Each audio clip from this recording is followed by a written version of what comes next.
Bienvenidos nuevamente al espacio de entrevistas de Animales y Praxis. Este es un proyecto que busca incluir a la comunidad universitaria, vegetariana y vegana en distintas actividades a favor de los animales y visibilizar a nivel social principalmente a los animales que se usan para el consumo humano. El día de hoy abordaremos el tema de la lucha a favor de los animales no humanos y su relación con la filosofía y la academia, desde la perspectiva particular de nuestro invitado de hoy, Óscar Horta. Bienvenido. Óscar Horta es activista en la defensa de los animales y miembro de la Fundación Ética Animal. Es profesor de filosofía moral en la Universidad de Santiago de Compostela. Ha sido investigador visitante en distintas universidades de Estados Unidos, Suecia, Finlandia, Italia, Portugal y Dinamarca, así como en la Fundación Española para la Ciencia y la Tecnología. En el 2007 obtuvo el premio Ensayo Ferrater Mora. Ha publicado decenas de trabajos sobre la cuestión de los animales, incluyendo artículos y libros.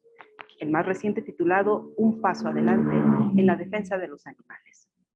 Doy la palabra al compañero César Camacho Chávez, estudiante de la licenciatura en Filosofía del Centro Universitario de Ciencias Sociales y Humanidades de la Universidad de Guadalajara, para que dé inicio a la entrevista. Adelante, César. Muchas gracias, Nelly. Hola, Óscar Horta. Te agradecemos infinitamente el tiempo. Y pues bien, te voy a plantear algunas preguntas en relación tanto con tu obra como con el tema en general, ¿no? De la ética animal y del movimiento por los derechos animales, ¿no? Y pues bien, la primera pregunta es, ¿podrías platicarnos un poco, Óscar, cómo fue que te interesaste en el problema filosófico de la ética animal y cómo te volviste a sí mismo un activista por los animales? Muy bien, pues bueno, antes de nada, gracias por la invitación, por la entrevista y bueno, también gracias por el interés en la cuestión a todas las personas que nos vean. Entonces, bueno, la historia es un poco larga. Digamos que yo, pues, por ahí a principios de los 90, pues, estaba implicado en distintas causas, ¿no? Sociales y comencé a, bueno, a entrar en contacto con gente pues, que no comía animales, ¿no? Aunque no conocía a nadie que fuera, ninguna persona que fuera vegana ni nada así, ¿no? No, yo o sea, no conocía a nadie en mi entorno, ni en mi ciudad, ni por la zona donde yo vivía, ¿no? Pero sí que había un cierto debate sobre la explotación de los animales, ¿no? Y entonces sí que yo estaba implicado pues, en campañas, por ejemplo, contra la tauromaquia por ejemplo, contra el uso de pieles y alguna cosa así, ¿no? Bueno, yo como quería transformar el mundo, quería conocerlo, pues me puse a estudiar económicas, ¿no? Y cuando estaba como en segundo de económicas, en el segundo curso, llegó a mis manos el libro de Peter Singer, Liberación Animal. Entonces yo lo leí y por fin ahí ya vi visualizados los argumentos con mucha más claridad y eso me hizo entender la cuestión de manera mucho más clara. No es que yo a día de hoy esté de acuerdo con todas las cosas que dice ese libro, hay algunas cosas con las que no estoy de acuerdo, o sea, creo que, por ejemplo, pues el modo en el que trata el problema de la muerte no es del todo adecuado y otras cosas, ¿no? Pero bueno, en cualquier caso, eso para mí fue muy revelador. El concepto de especismo, que yo no conocía, me pareció tremendamente revelador. Los argumentos en contra del especismo me parecieron completamente consistentes y sólidos. Y entonces lo que decidí fue dejar la carrera que estaba estudiando y ponerme a estudiar filosofía como resultado de leer ese libro. Y de ese modo no es que yo haya estudiado filosofía y en algún momento me haya interesado por la cuestión de los animales, sino que yo el motivo por el que estudié filosofía es porque tenía un interés en defender a los animales y dado que leí un libro que me pareció muy interesante y muy revelador y era de una persona que era filósofa, pues consideré que convirtiéndome en una persona con formación en filosofía, pues quizás lo podría hacer mejor. ¿Podrías, por favor, decirnos en qué consiste el especismo y por qué el especismo es moralmente rechazable, tomando en cuenta que es un concepto que aparece recurrentemente en tus textos? Sí, el especismo yo creo que es el concepto fundamental, el concepto central en el ámbito de la ética animal. Llamamos especismo a la discriminación de quienes no pertenecen a una determinada especie o un conjunto de especies. Y una discriminación podemos considerar que es un trato o una consideración desfavorable por razones injustificadas. Entonces, en este sentido, el especismo tiene una dimensión moral, pero tiene muchas otras dimensiones. Tiene una dimensión política, tiene una dimensión económica, ¿no? Como resultado del especismo, pues existe, por ejemplo, como resultado del especismo antropocéntrico, el especismo que discrimina a los animales no humanos, pues existe todo un sistema socioeconómico respaldado jurídicamente de explotación de los animales no humanos, ¿no? Asimismo, el especismo no se da únicamente en la medida en que los seres humanos discriminan a los animales que no pertenecen al género humano, ¿no? A veces, o a la especie humana, si queremos. Lo que pasa es que la especie humana es la única que queda del género humano porque las demás, digamos la especie Homo sapiens, las demás especies, Homo neanderthalis y demás, pues las demás especies humanas se han extinguido, ¿no? Aunque eran igual de humanas, ¿no? que los Homo sapiens. Pero también somos especistas, por ejemplo, cuando no tratamos o no consideramos del mismo modo, por ejemplo, a ciertos animales no humanos que a otros, por motivos como puede ser pues, que unos nos resultan más simpáticos, que a algunos tenemos un cierto interés en explotarlos, que en algunos tenemos un mayor interés pues, científico, ¿no? O sea, que tratemos peor, por ejemplo, pues qué sé yo, a un ratón que a un oso panda, o a un pollo que a un perro, pues son también ejemplos de lo que sería el especismo. Y el especismo, bueno, ha sido defendido de múltiples maneras, pero bueno, como dije antes, parece que tenemos diferentes razones para rechazarlo y para considerar que es una discriminación arbitraria e injustificable, pues como cualquier otra. En algunos artículos y entrevistas ha señalado que no es necesario adscribirse a una teoría ética concreta como el utilitarismo o la teoría kantiana de los fines en sí mismos para defender la consideración moral de los animales. Sin embargo, me interesaría preguntarte en qué tradición o tradiciones prefieres basar tú la defensa que haces de la consideración moral de los animales. Vale, bien, pues gracias. A ver, los argumentos fundamentales en contra del especismo, como ya digo, son transversales. Hay diferentes defensas del especismo. Muchas veces, si consideramos, por ejemplo, el caso del antropocentrismo, ¿no? De la defensa de que los seres humanos pues, tienen que tener prioridad sobre los demás animales, a veces esto es defendido por mera definición, a veces es defendido apelando a argumentos cuyo cumplimiento no es verificable ni tampoco es demostrable como falso, con lo cual en estos casos no estamos ante argumentos sólidos que de alguna manera nos proporcionen evidencias más allá de su mera enunciación para aceptarlos. Otras veces se argumenta que solo los seres humanos tienen ciertas capacidades, por ejemplo, capacidades intelectuales especialmente significativas, o que solo ellos tienen relaciones de solidaridad o simpatía con otros seres, ¿no? Lo que pasa es que estos argumentos fallan en primer lugar porque, para empezar, no es cierto que solamente los seres humanos y todos los seres humanos los cumplan, ¿no? Siempre hay seres humanos que no van a cumplir alguno de estos criterios. En segundo lugar, si pensamos de manera imparcial sobre esta cuestión, vamos a rechazar estos argumentos, porque si, por ejemplo, no supiésemos si fuéramos a venir al mundo como seres humanos o como animales de otras especies, no aceptaríamos el antropocentrismo. Y luego también se puede decir que estos argumentos no apelan a aquello que es relevante, porque lo que importa a la hora de respetar a alguien, pues es el hecho de que ese alguien o esa alguien pues pueda recibir daños o beneficios como consecuencia de nuestras acciones y omisiones, ¿no? Y para ello no es necesario ni tener esas relaciones especiales ni estas capacidades, por ejemplo, intelectuales especiales. Pues bien, estos argumentos funcionan para cualquier teoría ética, seas utilitarista, seas deontologista kantiana, deontologista, yo qué sé, rossiana, seas prioritarista, seas suficientista, te interesa una ética de la virtud, una ética del cuidado, los argumentos funcionan del mismo modo, ¿no? Entonces yo, cuando estoy, digamos, defendiendo a los animales, cuando doy argumentos generales a favor de la consideración de los animales, no tengo, por lo tanto, un interés en poner de manifiesto mi adscripción a ninguna teoría ética concreta, ¿no? Porque quizás podría dar a entender que desde otras teorías no se pueden defender estos mismos argumentos, lo cual sería incorrecto, ¿no? Dicho esto, pues, bueno, eso es algo que en distintas partes lo he defendido. Yo, al margen de esto, una vez dicho esto, si me preguntan qué teoría a mí me parece más interesante, yo me alinearía con la teoría igualitarista. Entonces, el igualitarismo lo que dice es que deberíamos intentar reducir las desigualdades que hay en el mundo. O sea, esto no supone combatir la diversidad y promover la homogeneidad. Lo que supone es combatir las desigualdades en el sentido de que unos individuos estén mejor que otros.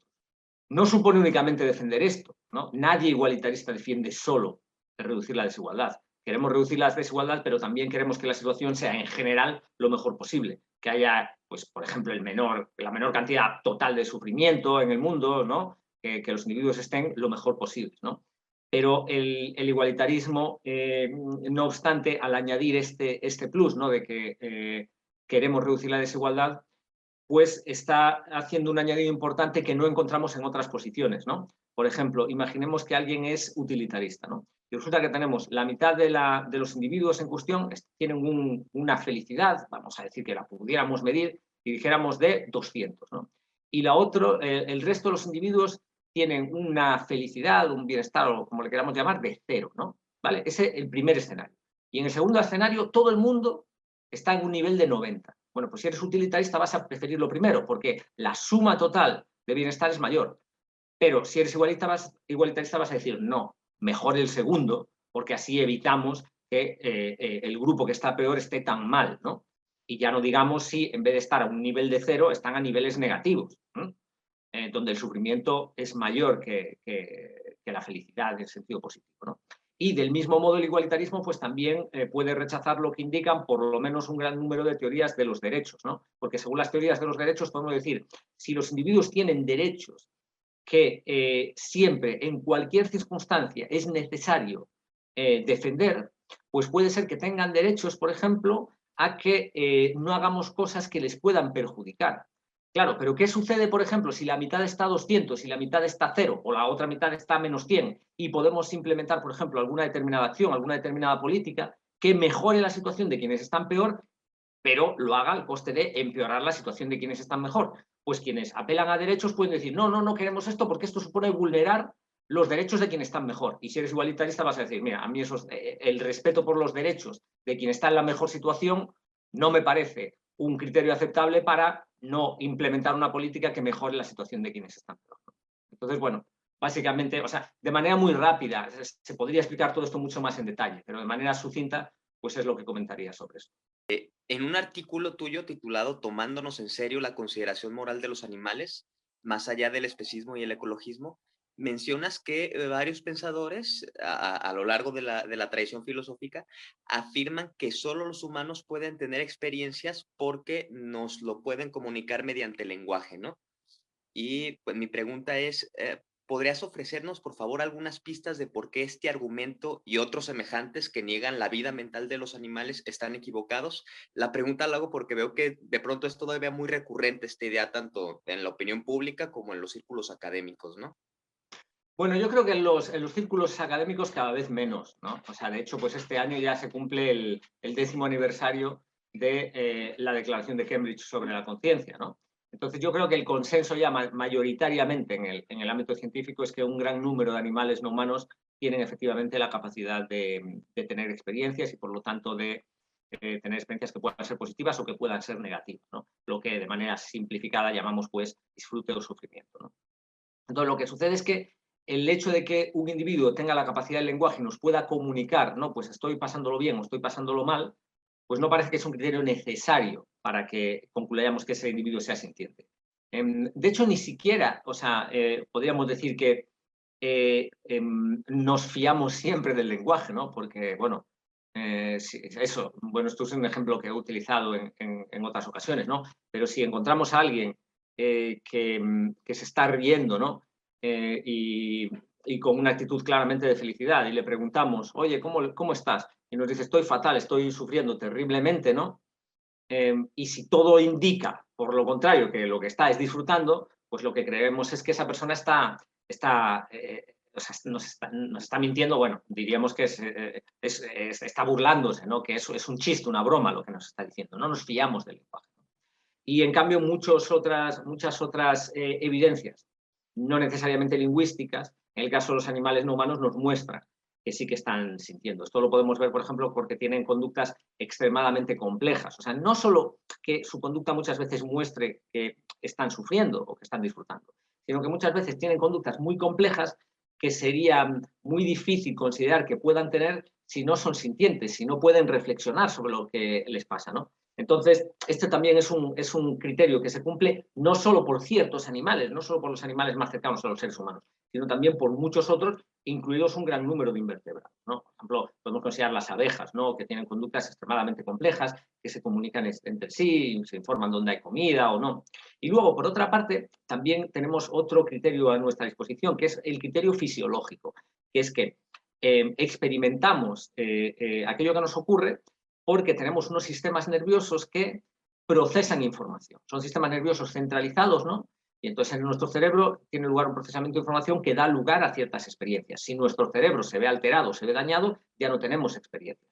Pero igualmente, en el caso de un gran número de otros animales, pues encontramos sistemas nerviosos también con centralización, en muchísimos casos también con cerebros, incluso aunque sean más simples, o a veces incluso no hay cerebros, sino que lo que hay son ganglios cerebroides, y entonces ahí quizás eso fue suficiente ya para tener experiencias, no lo sabemos, ¿no? Y en cambio, en otros organismos vivos no encontramos estas estructuras, lo cual nos da razones para pensar que con una gran probabilidad podríamos concluir que no son sintientes.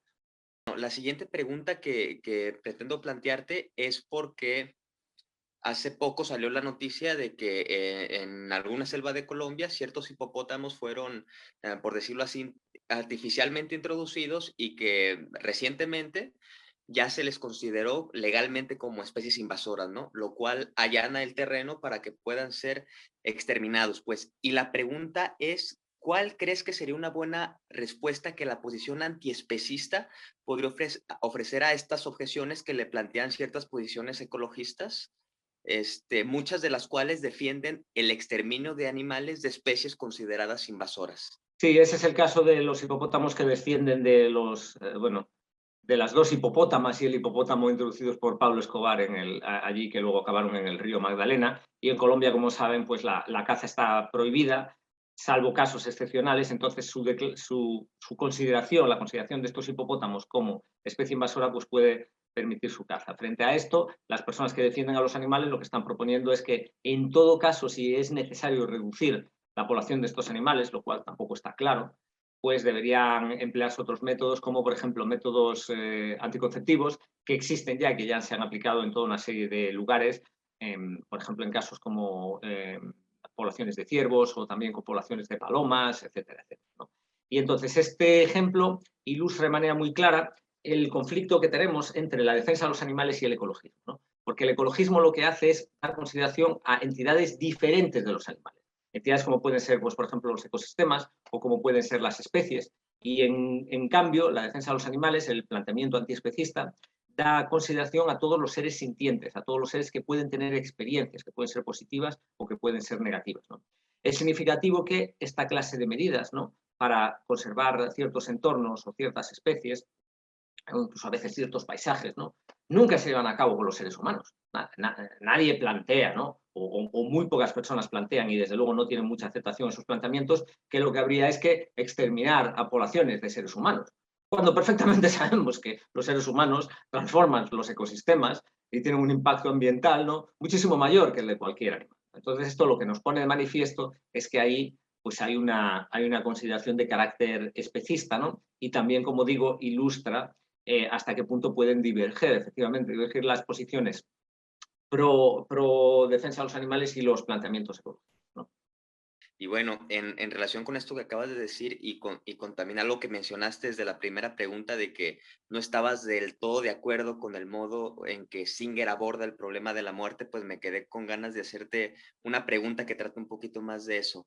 Y que, bueno, ¿crees que el que un ser sea, como dice Singer, pues autoconsciente, de acuerdo con su definición de persona, autoconsciente a lo largo del tiempo y tal, sea un buen criterio, como piensa el propio Singer, para tomar en mayor consideración moral su vida y decir que su muerte supone un daño mayor?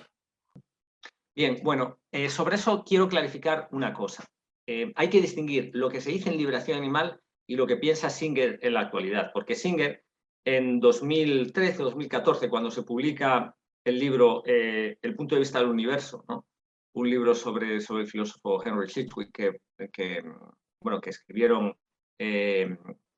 Singer y Katarzyna de Lazaris, él ahí pone de manifiesto que ya no comparte la posición previa que él tenía, ¿no? Que era una posición preferencialista, entonces ahí pasa a defender una posición diferente, ¿no? Él antes consideraba que era el cumplimiento de preferencias aquello que es valioso para los individuos, ¿no? Y a partir de ahí ya pasa a considerar que no, que es las meras experiencias lo que importa, ¿no? Y entonces, en base a eso, él abandona la posición previa que sostenía, ¿no? Lo que pasa es que en Liberación Animal todavía vemos algún eco de esto, aunque no se dice muy explícitamente. Hay otras obras de Singer, como Ética Práctica, donde ya esto se ve de manera más clara, ¿no? Entonces, se distinguía ahí entre seres meramente sintientes, pero no autoconscientes, seres autoconscientes y seres no sintientes. Se decía que los seres que tenían un interés más robusto en vivir eran los últimos, los autoconscientes, ¿no?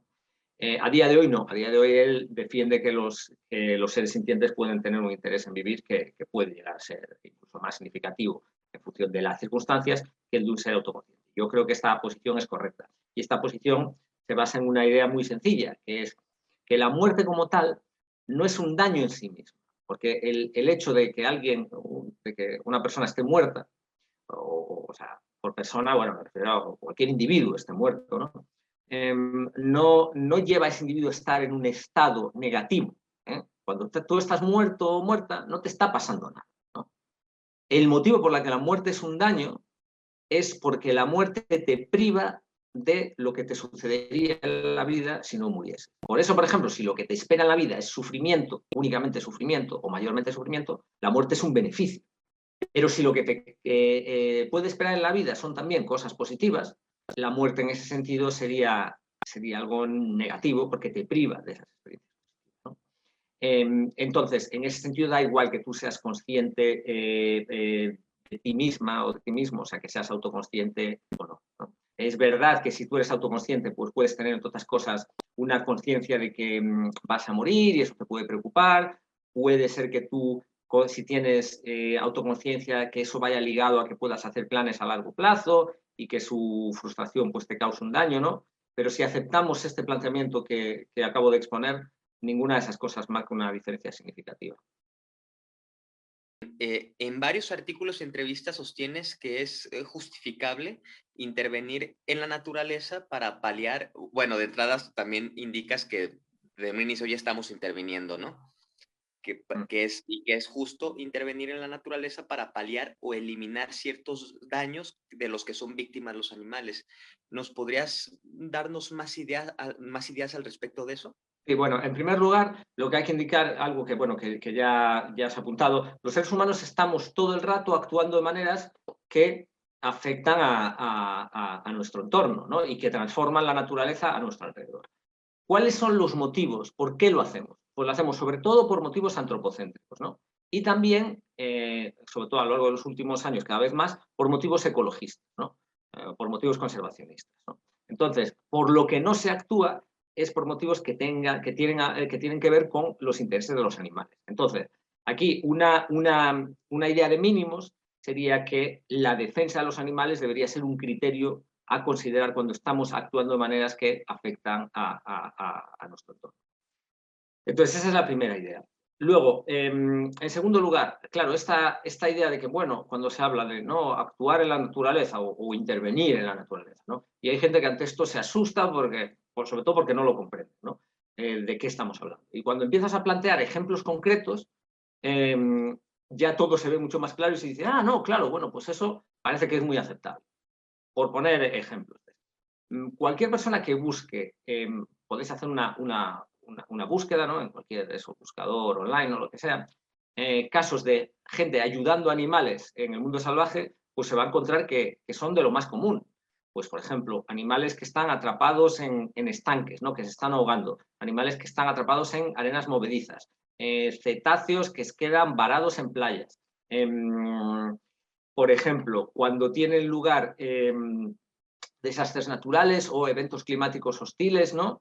Y pues hay gente que va y que rescata animales, ¿no? A veces incluso se hacen campañas para que esto se lleve a cabo con un respaldo institucional y se diseñen protocolos de ayuda a los animales en casos así como de desastres naturales. Por ejemplo, esto se está haciendo en India, en una zona en el Parque Nacional de Kaziranga, ¿no? que es una zona donde hay un montón de inundaciones regularmente, y entonces lo que hicieron es construir una especie de promontorios en el terreno, ¿no? De pequeñitas colinas, que lo que pasa es que cuando llegan las riadas y cuando llegan las inundaciones se convierten en islas y los animales allí se pueden refugiar, ¿no?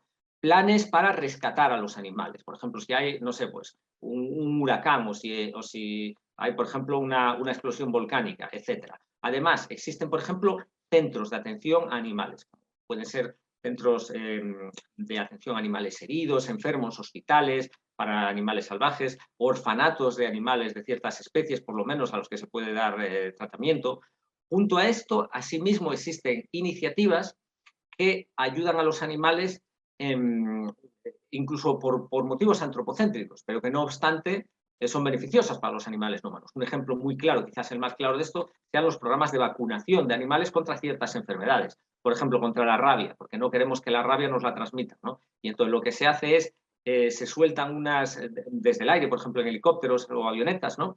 Se sueltan una especie de galletitas con un olor y un sabor agradable para los animales que tienen la vacuna, y así se ha logrado erradicar de amplias zonas pues toda una serie de enfermedades. Ya digo, esto se ha hecho con la rabia, se ha hecho también con la tuberculosis, con la fiebre porcina, en fin, y con otras enfermedades, ¿no?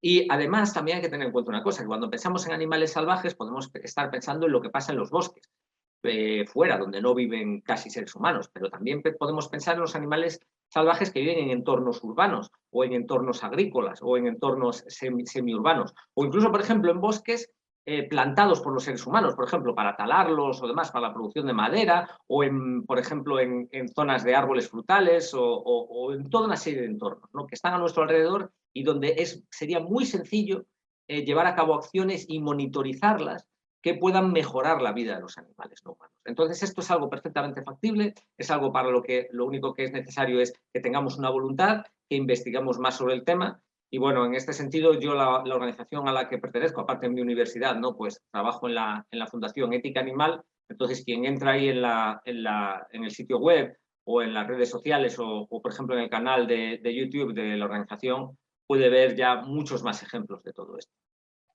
Pues bien, muchísimas gracias, Oscar. Esta fue la última pregunta porque ya se nos está acabando el tiempo y pues te agradecemos muchísimo tu tiempo y tus palabras y que nos hayas hablado, ¿no? De este tema tan pertinente. Muchísimas gracias. Bueno, muchas gracias a ustedes, o sea, gracias por la invitación y bueno, yo querría animar simplemente a todas las personas que estén viendo esto a que se interesen por el tema, a que tengan además un interés por transformar el mundo de la manera más eficaz, logrando que las cosas vayan lo mejor posible, con un enfoque a largo plazo y sobre todo con un enfoque no especista, no discriminador. Pues muchas gracias. Agradecemos a Óscar Horta por la entrevista, por compartir sus ideas y argumentos y por supuesto por formar parte de la lucha a favor de los animales. Gracias, Óscar. Gracias, César. Nos vemos luego.